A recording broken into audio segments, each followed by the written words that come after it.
Welcome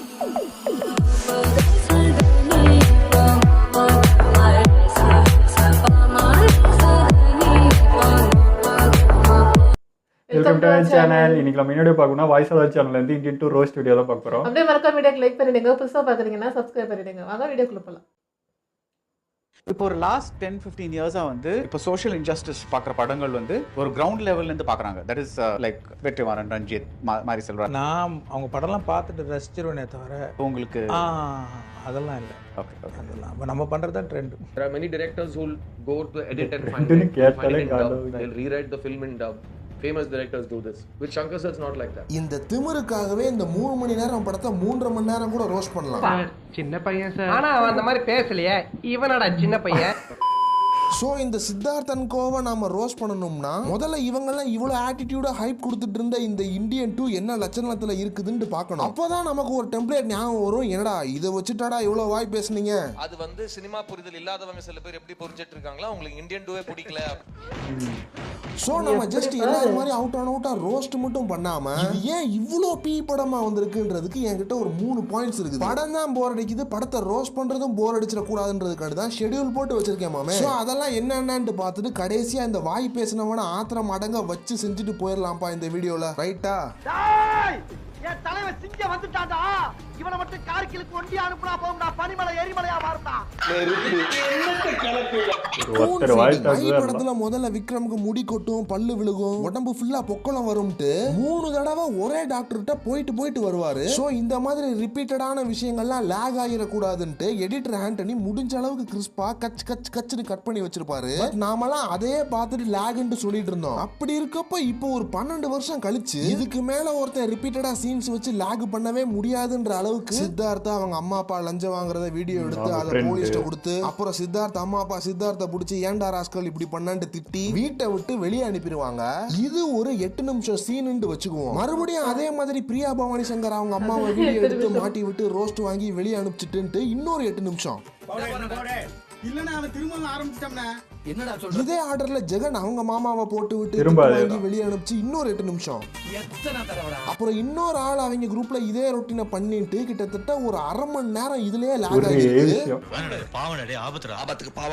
ஒரு நல்ல editor நினைச்சிருந்தா இந்த 1/2 an hour சங்க அப்படியே வெட்டி தூக்கி போட்டுட்டு ஒரு 1/2 மணி நேரத்துல இதை எல்லாத்தையுமே கன்வே பண்ணிடலாம். இன்னும் மேல போய் என் பையன் ஹரி அவர்கள்ட்ட எல்லாம் விட்டோம்னா 3 மணி நேரம் படத்தையே 1/2 மணி நேரத்துல முடிச்சிருவாப்ல. அதுக்கு மேல உள்ள ஒண்ணுமே இருக்காது.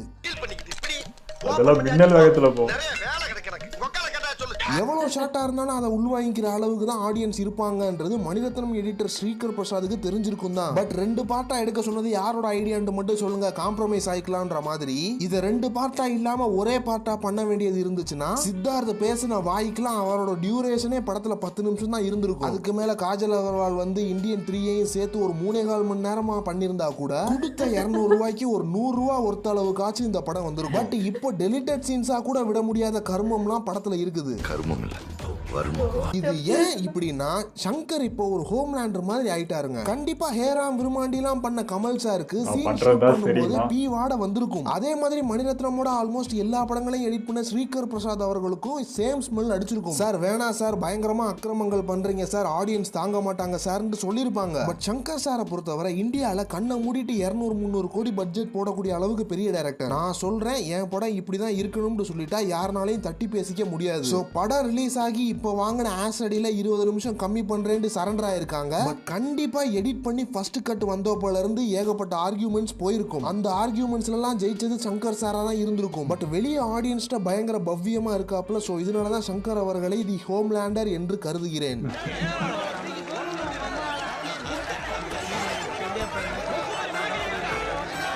செகண்ட் பாயிண்ட் வந்துட்டு என்டர்டைன்மெண்ட்டுக்காண்டி சீப்பான விஷயங்களை பண்றது. இந்தியன் 1ல அந்த இந்தியன் கேரக்டர் கொலை பண்ற எல்லா ஆளுங்களுமே பிளாஷ்பேக்ல லிங்க் ஆனவங்க தான். அதே மாதிரி அன்னியன்ல கூட கொலை பண்ண போற ஆளுகளை பத்தி முன்னாடியே ஃபோர் ஷேடோ பண்ணிடுவாப்ல. சோ கொலை பண்றப்போ நமக்கு கனெக்டிங்கா இருக்கும். பட் இந்தியன் 2ல சும்மா ரேண்டமா ஒருத்தனை காட்டுவாங்க. 7 இருக்கு அவங்க கிட்ட தாத்தா போவாரு, நான் உன்னை கொலை பண்ண போறேன். ஏன் கொலை பண்ண போறேன்னா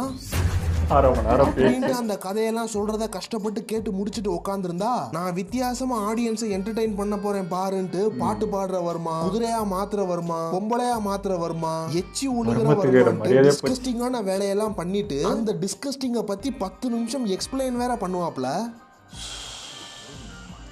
இப்போ இந்த குதிரை வருமா, பாட்டு வருமா, அப்புறம் போலீஸ்ல இருந்து ஜாலியா தப்பிக்கிறது, அப்புறம் கிளைமேக்ஸ்ல அந்த ஒத்தக்கால் சக்கர வண்டியிலே தாத்தா தப்பிக்கிறது, அதை பார்த்து கோ பேக் இண்டியன் காமெடி பண்ணி ஊரே சேர்ந்து விரட்டுறதுன்ட்டு எங்களெல்லாம் பார்த்தா தெரியுதா சங்கர் அவர்களே? இதெல்லாம் பார்த்து கமான்ட்டு நாங்க கை தட்டுவோம்னு நினைச்சீங்களான்னு கேக்குற மாதிரி ரைட்டிங்ல கொஞ்சம் கூட மெனக்கடவே இல்ல சார். கெரியர் ஆரம்பிச்சதுல இருந்தே நம்மளை இரிட்டேட் பண்ணக்கூடிய விஷயம் தான் ஸ்டீரியோ டைப். இன்ன வரைக்கும் திருந்தல மாமான்ற மாதிரி இஷ்டத்துக்கு ஸ்டீரியோ டைப்ஸ் பண்ணி வச்சிருக்காப்ல. இந்தியன் தாத்தா லைவ் வர்றப்போ ஒருத்தன் ஒரு ஹேட் கமெண்ட் பண்ணுவான். அப்படி ஹேட் கமெண்ட் பண்றவனோட ஸ்லாங் என்ன? அகைன் சென்னை குப்பத்தூள்ல பூந்து கிரிஞ்சு ஃபைட் சீனு, அப்புறம் விஜய் மல்லையாக்கு 40வது பேரனே பிறந்திருக்கும். இன்ன வரைக்கும் அந்த ஆளை அட்டாக் பண்ணி சீன்ஸ் வச்சுட்டு அந்த ஆளுக்கு பொண்ணா மாத்திர வருமா போட்டு அவரை பொண்ணா மாதிரி பிஹேவ் பண்றதெல்லாம் பின்னாடி காமெடி மியூசிக் போட்டு காமெடியா வச்சிருப்பாப்ல. அப்போ பொண்ணு மாதிரி பிஹேவ் பண்ணா காமெடியா? இதுல இன்னொன்னு என்னன்னா, என் வாழ்க்கையில இவங்க கொடுக்குற ஸ்டீரியோடிபிக்கலான பொண்ணுங்க ரியாக்ஷன்ஸ்லாம் எந்த பொண்ணும் கொடுத்து பார்த்தது இல்ல. அப்புறம் பணக்கார வில்லன் எஜே சூர்யா தங்க செயின், தங்க ஷூ, தங்க கார் எல்லாம் வச்சிருக்குதுன்ட்டு சின்ன புள்ளத்தனமான தெகட்ட ஸ்டீரியோ டைப்ஸ்லாம் படம் ஃபுல்லா இருக்குது. தூக்கிட்டு போய் தூக்கல போடுங்க சார். கமல் சார்லாம் உண்மையாலே பாவங்க. எல்லா ஸ்பீச்லயும் சங்கர் கமல் அவர்களை பத்தி என்ன சொல்லுவார்னா, 4 நாள் எடுத்தோம், 4 நாளும் ரோப்ல தொங்கணும், 48 ஃப்ரேம்ஸ்ல ஸ்லோ மோஷன்ல எடுக்கிறோம். இந்த ஸ்பீடுக்கு பேசி அதை நடிக்கணும். பேசுற மொழி தமிழ் இல்ல. ஆனா அந்த சீன்ஸ்லாம் படத்திலே சரியான மொக்க சீன்ஸ். அதுவும் இல்லாம அந்த ஹிந்தி லிப்சிங்க் எல்லாம் தமிழ்ல வேற டப் பண்ணிருப்பாங்க. போட்டு இவ்வளவு மேக்கப் போட்டு கமல் சார் கஷ்டப்பட்டதுக்கான பலனா இந்தியன் 2ன்ற ஒரு பி படம் வந்திருக்கு. என் லைஃப்லயே மொக்க கமல் சார் படம்ட்டு எதுவுமே சொன்னதில்ல. But first time Kamal sir படத்தையே இவ்வளவு பேச வேண்டியது ஆயிருச்சு. இது எல்லாருக்குமே வலிக்குது. அட போடா.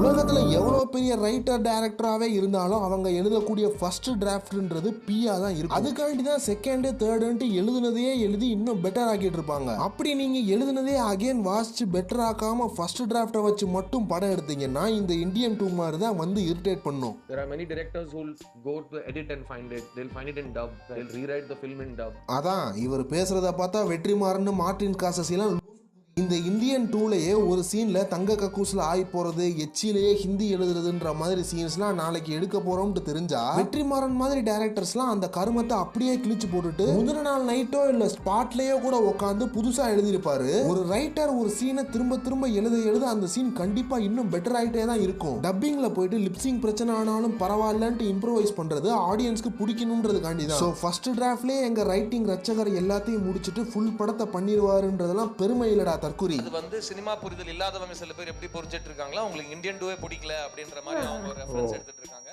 உனக்கு என்ன சினிமா புரிதல் உள்ள வார்த்தை சொல்லிடுறாங்க. ஸோ சித்தார்த் அவர்களே, இந்த ஸ்டாண்டப் காமெடியில் பண்ணுறதெல்லாம் மூவி ப்ரொமோஷன்ஸுக்கு பண்ணுறது ரொம்ப தப்பு. அதுவும் இந்த மாதிரி ஒரு படத்தை எடுத்து வச்சுட்டு இவ்வளோ வாய் பேசுறதுலாம் மகா தப்பு. ஸோ இந்தியன் 2 பற்றி கண்டிப்பாக இன்னொரு வேற டாப்பிக்கும் இருக்குது. இன்னும் 2 நாள் அதை பற்றியும் பேசிடுறேன். இப்போது சித்தார்த் மேலே ஏன் அவர் மேலே இவ்வளோ கோபம் வர்றதுக்கு காரணமே ஒரு ஆட்டிடியூட் தான். அவர் ஆக்டராக எங்களுக்கு ரொம்பவே பிடிக்கும். எனக்கு வந்து சித்தார்த் அவர் நடிப்பு எல்லாமே பிடிக்கும். இப்போ சமூககாலமாக பார்க்குறேன் எல்லா ஆக்டருமே இந்த ஒரு வார்த்தையை சொல்லிடுறாங்க. இந்த சினிமாவில் இருக்க எல்லாருமே ஒரு வார்த்தையை சொல்கிறாங்க, உங்களுக்கு சினிமா நாலேஜ் இல்லை, அதனால தான் உங்களுக்கு இது புரியல. நாங்கள் ஆடியன்ஸ் ஜென்ரல், நீங்கள் வந்து படம் எடுக்கிறது வந்து ஆடியன்ஸ்க்காக. நீங்கள் சினிமாக்காரங்களுக்கு சினிமா புரிஞ்சவங்களுக்கு எடுக்கணும்னா நீங்கள் உங்களுக்கு மட்டும் போட்டு காட்டி உங்களுக்குள்ளேயே முடிச்சுக்கணும். எதுக்கு ஆடியன்ஸ் கிட்ட எடுத்துகிட்டு வரீங்க? நாங்கள் எல்லாம் உட்காந்து இப்போ சினிமா படிக்கணுன்றீங்களா? எங்களுக்கு புரியல. எங்களுக்கு உங்களுக்குள்ளேயே அப்போ நீங்கள் முடிச்சுக்கணும். உங்கள் டேரக்டர் உங்கள் ஆக்டரை அவங்களுக்குள்ளேயே ஒரு என்னது ஒரு திரையரங்குக்குள்ள நீங்களே வச்சு நீங்களே படம் பார்த்து நீங்களே உங்களை பாராட்டி நீங்களே கப்பு கொடுத்து நீங்களே முடிச்சுக்கோங்க. ஏன் ஆடியன்ஸ் எங்கள்கிட்ட எடுத்துகிட்டு வரீங்க? எங்கள்கிட்ட சினிமா நாலேஜ் இல்லை, எங்கள்கிட்ட ஏன் ரிலீஸ் பண்ணுறீங்க? அப்போது நான் கேள்வி கேட்டால் என்ன ஆகும்? இந்த வார்த்தை எல்லாரும் சொல்கிறப்ப காண்டாகுது. உங்களுக்கு நாலேஜ் இல்லை, அதனால உங்களுக்கு புரியல தெரியலன்னு. அது வந்து தோல்வி ஒத்துக்கவே மாட்டேன்றாங்க இப்போல்லாம்.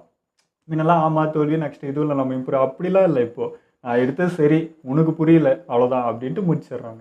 அப்புறம் இன்னொன்று கூட சொன்னார், இப்போ மக்கள் வந்து காசு கொடுத்து பார்க்குறாங்க, ரிவ்யூவர் வந்து காசு கொடுக்காம பார்க்குறாங்க, அவ்வளோதான் வித்தியாசம். இங்கே யாரும் வந்து பெருசாக ரிவ்யூன்னு என்னென்னு நிறைய பேருக்கு தெரியல அப்படி இப்படின்லாம் சொன்னார். யார் என்னவா பார்த்தாலும் நாங்களும் உங்களை மாதிரி கஷ்டப்பட்டு உழைச்ச காசை தான் அங்கே வந்து போடுறோம். இப்போ எப்படி சங்கர் சாருக்கு வந்து அது ஏன் படம், அது என்னோட பிடிமானம், நான் என்ன சொல்கிறேனோ அதுதான் நடக்கணும், உங்களுக்கு ஒரு அடமெண்ட்டோ ஒரு விஷயம் இருக்குல்ல உங்களோட இதில், அதே மாதிரி நான் காசு கொடுத்து பார்க்கும்போது எனக்கும் அந்த அடமெண்ட்டோ ஒரு ஆக்ரோஷம்லாம் வரதான் செய்யும். ஆனால் நான் காசு கொடுத்து அதை பார்த்துருக்கேன். அதுக்கான கோபமோ அந்த இதில் வரதானே செய்யும். நீங்கள் ஹைப் கொடுக்காம இருந்தால் பரவாயில்ல. நீங்கள் வந்து நார்மலாக நான் இப்போ என்ன சொல்கிறது, நானும் அவனை வந்து படம் பார்க்க சொன்னேன், நீயா வந்து பார்த்த அப்படிலாம் கிடையாது. நீங்கள் தான் எங்களை கூப்பிட்றீங்க, ஹைப் கொடுத்து இது கொடுத்து ப்ரமோஷன் அது இதுன்னு பண்ணி என்னென்னமோ பண்ணி எங்களுக்கு ஹைப் கொடுக்குறீங்க. ஓ அவ்வளோ இருக்கா, இது என்னென்னமோ சொல்கிறாங்களே ஏதோ பண்ணுறாங்களே அப்போயே பார்க்கணுன்னு எங்களை ஆர்வமாக தூண்டி வந்து உட்கார வைக்கிறீங்க. டிக்கெட் வாங்கி உட்காடுறோம். அதுக்கப்புறம் அது வந்து நீங்கள் என்னடா இவ்வளோ பண்ணீங்க, இதுக்காக நான் போய் ஓடி வந்தேன் அப்படின்றப்போ அந்த வயிற்றுச்சல் இங்கே இருக்க தான் செய்யும். போனது எங்களுடைய காசு தானே. உங்களுக்கு உங்கள் காசு பெருசுனா எங்களுக்கு எங்கள் காசு பெருசு தானே. உங்களுக்கு 200 கோடின்றது பெருசு, எனக்கு எங்களுடைய 200 ரூபான்றது வந்து உங்களுக்கு ஒன்றும் இல்லைன்றது இல்லை. நாங்களாக சேர்ந்து கொடுத்தது தான் அந்த காசு. ஸோ நீங்கள் வந்து அது ரொம்ப இதுவாக பேசுகிறீங்க. அது வந்து சுத்தமாக பிடிக்கல. இப்போ இருக்கிற எல்லாருமே தொடர்ந்து நான் இன்டர்வியூஸ் பார்த்துட்ருக்கேன், எல்லாரும் இதே தான் பேசிகிட்டு இருக்காங்க. அது பயங்கர காண்டாகுது. எங்களை நீங்கள் வந்து ஏதோ என்ன சொல்கிறது மட்டமாக ஒன்று பேசுகிற மாதிரி இருக்குது. அது சரியே இல்லை, ரொம்ப தப்பாக இருக்குது. அது இன்னொரு விஷயம் கூட ஏதோ சொன்னார். அவர் வந்து ரைட்டிங் விஷயமா ஏதோ கூட ஒருத்தர் இருந்தார். அவர் பேஷனாக அதை பண்ணார். எனக்கு வந்து திறமை இருக்குது, நான் நடிச்சு எங்களுக்கு சாட்டிஸ்ஃபைடாக இருந்தால் போடும், நீங்கள் சொல்கிற வார்த்தை வந்து எங்களுக்கு இது பெருசாக இருக்காது, நாங்கள் பாட்டு போயிட்டுருக்கோம் அப்படின்னு சொன்னார். இப்போ உங்களுக்கு சாட்டிஸ்ஃபைடாக இருக்குன்னா அது உங்களோட முடிச்சுக்கலாம், உங்களோட படம் எடுத்து அப்படி பண்ணிக்கலாம். எங்ககிட்ட கொண்டு வரும்போது எங்களுக்கும் அந்த காசு கொடுத்து பார்க்குறது எங்களுக்கும் சாட்டிஸ்ஃபைடு இருக்கணும்.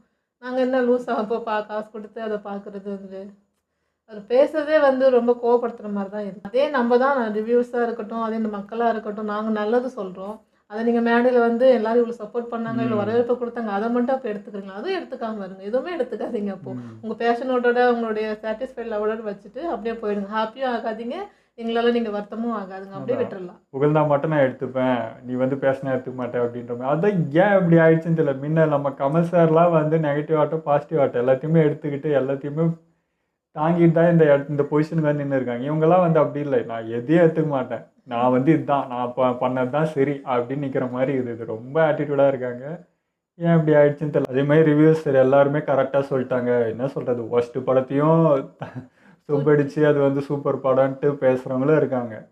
அந்த மாதிரியே இருந்துச்சு. ஸோ வந்து இது டோட்டலாக அப்படின்னு சொல்ல. பட் இந்த படத்துக்கு எல்லாருமே ஒரே தாட்டில் தான் இருக்காங்க. ஸோ இதில் வந்து டிஃப்ரெண்ட் எதுவுமே இல்லை. நீங்கள் அது தூக்கின்னு வந்து இது கூட சொருவி அப்படியே எங்கெங்கேயோ எடுத்துகிட்டு போக பார்க்குறீங்க, ஏற்றுக்க மாட்டேன்றீங்க, எல்லாத்தையும் ஏற்றுக்க மாட்டேன்றீங்க. பொதுவாக எல்லாரும் அப்படின்னு சொல்லிடக்கூடாது. எனக்கு என்னென்னா கமல் சார் கூட இருந்துட்டு இதுவே உங்களுக்கு வந்து ஃபஸ்ட்டு புரியலையான்றது எனக்கு தெரியல. கமல் சார் இதெல்லாம் உடச்சா தான் அவர் ஹார்ட்டை அது வந்து இப்படி கொடுக்கணும், இந்த கலையை பார்க்கணும் அப்படின்னு சொல்லிட்டு அவர் வந்து எத்தனையோ தோல்வி படம் தான் அவர் எடுத்தது, எல்லாமே பொக்கிஷமான படம். அதில் நம்மளுக்கு இப்போ தான் இந்த வேல்யூலாம் புரியுது. அவ்வளோ எடுத்தார், அவங்களுக்கு புரியுனா சரி, ஒரு நாளைக்கு அவங்களுக்கு புரிய, ஒரு நாள் இது வந்து தேடுவாங்க அப்படின்னு சொல்லி நான் இப்போ சக்ஸஸாக எடுக்கல, நான் பின்னாடி பேசுறதுக்காக நான் எடுத்திருக்கேன்ட்டு அப்படி இந்த சினிமா வளர்த்தவர். அவரை வச்சுக்கிட்டே நீங்கள் அவர் கூட இருந்துக்கிட்டே உங்களுக்கு வந்து இதெல்லாம் வரலை. இப்போ சித்தார்த் மாதிரி அவங்களுக்குலாம் வந்து இந்த நாலேஜ் போகலன்றது வந்து புரியல. அதில் கொஞ்சமாவது உங்களுக்கு வந்திருந்தா இந்த மாதிரி பேச்சுலாம் இருந்திருக்காது, வேறு மாதிரி இருந்திருக்கும். பட் அதெல்லாம் நீங்கள் எடுத்துக்காமல் ஜஸ்ட் அவரை புகுந்துட்டு நான் என் வேலை தான் இருப்பேன் அப்படின்னு இருக்கிற மாதிரி. இப்போ முன்ன மாதிரி ஆடியன்ஸ் இல்லை. இப்போது நிறைய பேர் புரியுது சினிமாவில் என்ன புரியுது, அதில் இருக்கிற டெக்னிக்கல் வரைக்கும் எல்லாருக்கும் புரியுது. அதனால தான் அவ்வளோ விஷயம் நாங்கள் வந்து டீட்டெயிலாக சொல்கிறாங்க நிறைய பேர். அது உங்களுக்கு பிடிக்கல என்னன்றது எனக்கு தெரியல, அதனால தான் உங்களால் அக்செப்ட் பண்ணிக்க முடியலையான்னு தெரியல. ஓகே, எங்களோட வீடியோ உங்களுக்கு பிடிச்சிருந்தா லைக்காமல் ஷேர் பண்ணுங்கள், மறக்காமல் சப்ஸ்கிரைப் பண்ணுங்கள்.